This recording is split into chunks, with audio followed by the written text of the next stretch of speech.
அத்தியாயம் 101 பியா காணவில்லையா? பார்த்திபன் பின்வாங்கு. கபிலன் கத்தினான். ஒரு நொடி கூட காத்திருக்காமல் பார்த்திபன் தனது வாளால் எலும்புக்கூடுகளை பின்னோக்கி தள்ளிவிட்டு பின்னோக்கி குதித்தான். கபிலனின் வாளிலிருந்து ஒரு பெரிய அளவிலான மானா வெடிக்கும் சத்தத்துடன் வெளியேறியது. அவன் தனது முழு பலத்தையும் பயன்படுத்தி குழி நுழைவாயிலில் வாளை செங்குத்தாக வெட்டினான். ஒரு உரத்த இரைச்சல் குழியை உலுக்கியது. கபிலனின் தாக்குதல் சக்தியால் அவன் சில படிகள் பின்னோக்கி தள்ளப்பட்டதால் அவனது உடல் நடுங்கியது. அவன் கண்களுக்கு முன்பாக உருவான பெரிய பள்ளத்தை பார்த்தபோது அவன் மூச்சு சற்று கனமாக இருந்தது. அவனது தாக்குதலை எதிர்கொண்ட அனைத்து எலும்புக்கூடுகள் தூளாக மாறின.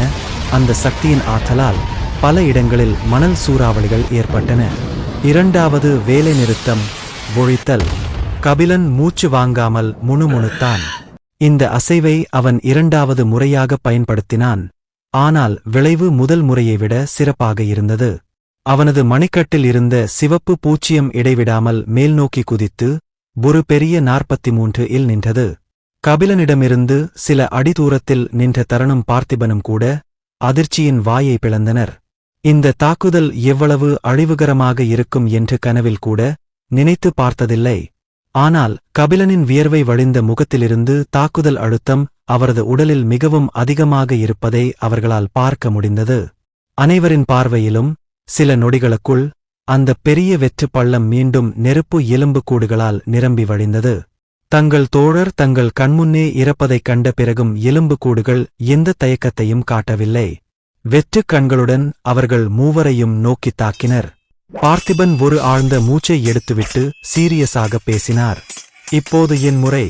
கபிலன் சில எலும்புக்கூடுகளை பின்னுக்குத் தள்ளிக்கொண்டே புருவத்தை உயர்த்தினான். பார்த்திபன் தனது கையை உயர்த்தி சமீபத்தில் அந்த அமைப்பிலிருந்து பெற்ற தரவரிசை திறனை பயன்படுத்தினார். சைக்ளோனிக் கேல். ஒரு கூச்சலுடன் ஒரு பெரிய சூறாவளி அவருக்கு முன்னால் தோன்றியது. கபிலன் எலும்புக்கூடுகளிலிருந்து தன்னை விலக்கிக் கொண்டு ஒரு அடி பின்வாங்கினான்.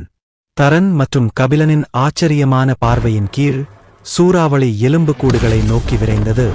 சூறாவளியின் உள்ளே நூற்றுக்கணக்கான காற்றுத் தகடுகள் இருந்தன. காற்றுத் தகடுகள் உள்வரும் எலும்புக்கூடுகளை நசுக்கின. எலும்புக்கூடுகளின் வழியாக சூறாவளி வேகமாகச் சென்றதால் 40க்கும் மேற்பட்ட எலும்புக்கூடுகளை நேரடியாக நசுக்கியதால் பலத்த விரிசல் சத்தங்கள் கேட்டன. எலும்புக்கூடுகளால் நிரம்பியிருந்த குழியின் நுழைவாயில் மீண்டும் ஒருமுறை அழிக்கப்பட்டது. கபிலன் தன் கண்களின் ஓரத்திலிருந்து பார்த்திபனை ஆழ்மனத்தில் பார்த்தான். பார்த்திபனின் திறமை தனது வாள் நகர்வை விட சற்று வலிமையானது என்பது அவனுக்கு உறுதியாகத் தெரிந்தது.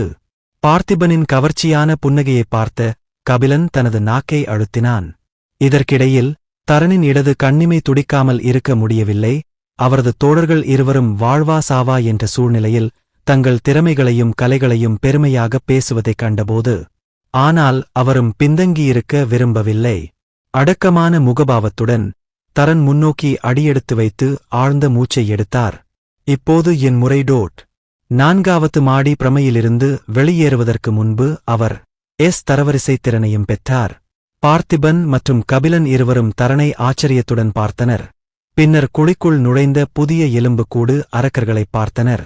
சில நிமிடங்களுக்குள் அவர்கள் நிறைய மானாவை உட்கொண்டதால் அவர்களின் மூச்சு சற்று கனமாக இருந்தது. தரன் ஒரு ஆழ்ந்த மூச்சை எடுத்துவிட்டு பின்னர் தனது முழு பலத்தையும் பயன்படுத்தி கத்தினான். தனக்கும் தரவரிசை திறன் இருப்பதை மற்றவர்கள் அறிய வேண்டும் என்று அவன் விரும்பினான். எரியும் தீப்பிழம்புகள்.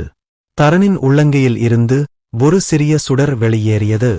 ஒரு நொடி பயணித்த பிறகு அந்தச் சிறிய சுடர் பெரிதாக மாறத் தொடங்கியது. கபிலனும் பார்த்திபனும் சுடரை பார்த்து சபித்தனர். சுற்றுச்சூழல் காரணமாக அவர்கள் ஏற்கனவே வியர்வையால் நனைந்திருந்தனர். இருவரும் மனிதர்கள் புலம்பினர். ஏற்கனவே இங்கு நாங்க வெந்துகிட்டு இருக்கோம். இதுல இவன் வேற எரியுற நெருப்புல எண்ணெய ஊத்துற மாதிரி இங்கே தரன் ஒரு நெருப்புத்திறனை பயன்படுத்துறான். அவர்கள் இருவரும் பின்னோக்கித் தாவி இருண்ட கண்களால் தரனை வெறித்து பார்த்தார்கள். தரன் வியர்க்க ஆரம்பித்தான். அவனுடைய திறமை அவனை பாதிக்கவில்லை. அதனால்தான் அவன் மற்றவர்களைப் பற்றி யோசிக்க மறந்துவிட்டான். அவர்களின் கவனத்தை திசைதிருப்ப அவர் அவசரமாக தீப்பிழம்புகளை நோக்கிச் சுட்டிக்காட்டினார். அவர்களின் பார்வையின் கீழ் தீப்பிழம்பு ஒரு பெரிய மேகமாக மாறியது. அது குழிக்குள் இருந்த அனைத்து எலும்புக்கூடுகளையும் மூடி வெளியே சென்று ஒரே நேரத்தில் ஏராளமான எலும்புக்கூடுகளைக் கொன்றது. அந்த திறமையின் அழிவுகரமான விளைவைக் கண்டு தரன் உற்சாகத்துடன் கத்தினான். இந்த திறமையை சிறிது காலம் சோதிக்க விரும்பினான். ஆனால் அது அவனுடைய மானாவில் 40% விழுங்கிவிட்டதால் அவன் முன்பு அதை பயன்படுத்தவில்லை. தரனின் மணிக்கட்டில் இருந்த எண் மீண்டும் அதிகரித்து 275 இல் நின்றது. குழியின் நுழைவாயில் மீண்டும் ஒருமுறை தீ எலும்புக்கூடுகளை அகற்றப்பட்டது. ஆனால் சில நிமிடங்களில் குழியின் நுழைவாயிலுக்கு முன்னால் மேலும் எலும்புக்கூடுகள் தோன்றத் தொடங்கின. அடங்கும் மாலக்க இது முடியவே தரன் மனதிற்குள் சபித்தான். அவர்கள் ஏற்கனவே கொஞ்சம் சோர்வாக இருந்தனர். மறுபுறம் எலும்புக்கூடுகள் ஒருபோதும் முடிவடையவில்லை. கபிலனும் பார்த்திபனும் மீண்டும் தங்கள் வாள்களுடன் சண்டையிடத் தொடங்கினர். திடீரென்று கபிலனின் தலையில் ஒரு எண்ணம் பளிச்சிட்டது. கொஞ்ச பொறு, என் தலையில ஒரு மூதேவி புக்காந்து இருக்குமே, அத காணோம். இந்த வாழ்க்கை மற்றும் இறப்பு போரின் போது தன்னுடன் இருந்திருக்க வேண்டிய நபரைப் பற்றி அவன் நினைக்கும் போது கபிலனின் முகம் இருண்டது. அவன் உடனே தலைக்குள் கத்தினான், பியா, நீ எங்கே இருக்கிறாய்? சில வினாடிகளுக்குப் பிறகு ஒரு சோம்பேறித்தனமான ஆனால் அப்பாவி குரல் அவனுக்கு பதிலளித்தது. குழிக்கு வெளியே இருக்கும் ஒரு கல்லில் அமர்ந்திருக்கிறீர்களா? கபிலன் சபிக்க விரும்பினான். ஆனால் தன்னைக் கட்டுப்படுத்திக் கொண்டான். பார்த்திபன் மற்றும் தரனுக்கு முன்னால் தன் பிம்பத்தைக் கெடுக்க அவன் விரும்பவில்லை. ஆனால் இரகசியமாக கபிலன் மனதளவில் ஒரு குறிப்பை எடுத்துக் கொண்டான். எலும்புக்கூடுகளைப் பற்றி பேசி முடித்த பிறகு இந்த நன்றி கெட்ட பறவையைத் தண்டிக்கப் போகிறான். ஆழ்ந்த மூச்சுடன் கபிலன் தன் தலைக்குள் குளிர்ச்சியாகப் பேசினான். நீங்க சில மாசம் பசியோட இருக்க போறீங்கன்னு நினைக்கிறேன். கபிலனின் குளிர்ந்த குரலைக் கேட்டதும் குழிக்கு வெளியே அமர்ந்திருந்த பியா நடுங்கினாள். அவன் மிகவும் தீவிரமாக இருக்கிறான் என்பது அவளுக்குத் தெரியும். நான் எலும்புக்கூடுகளை வெளியிலிருந்து கொல்கிறேன். தெய்வமே, சோத்துல ஏத்தும், கை வச்சிடாத. தன் இறக்கைகளை வெறித்தனமாக அசைத்தபடி பியா அவசரமாக குழியின் நுழைவாயிலை நோக்கி பறந்து குழிக்குள் நுழையத் துடித்த எலும்புக்கூடுகளை நோக்கி நேரடியாக தீப்பந்தங்களை வீசத் தொடங்கினாள். பியா பீதியடைந்த குரலைக் கேட்டதும் கபிலன் சந்தோஷத்தில் உள்ளுக்குள் குதித்தான். சில நொடிகளுக்குள் குழியின் நுழைவாயிலிலிருந்து தன்னை நோக்கி தாக்கும் எலும்புக்கூடுகளுக்கு இடையே ஒரு சிறிய குழப்பத்தை அவனால் பார்க்க முடிந்தது. கபிலனின் அச்சுறுத்தல் பலித்தது போல் தெரிகிறது. அவன் பார்த்திபனை பார்த்தான். அவர் மற்றொரு சக்தி வாய்ந்த திறமையை பயன்படுத்தி மேலும் 10 எலும்புக்கூடுகளைக் கொன்றார். வேகமான இயக்கத்துடன் பார்த்திபன் தனது வாள் கலையைப் பயன்படுத்தினார்.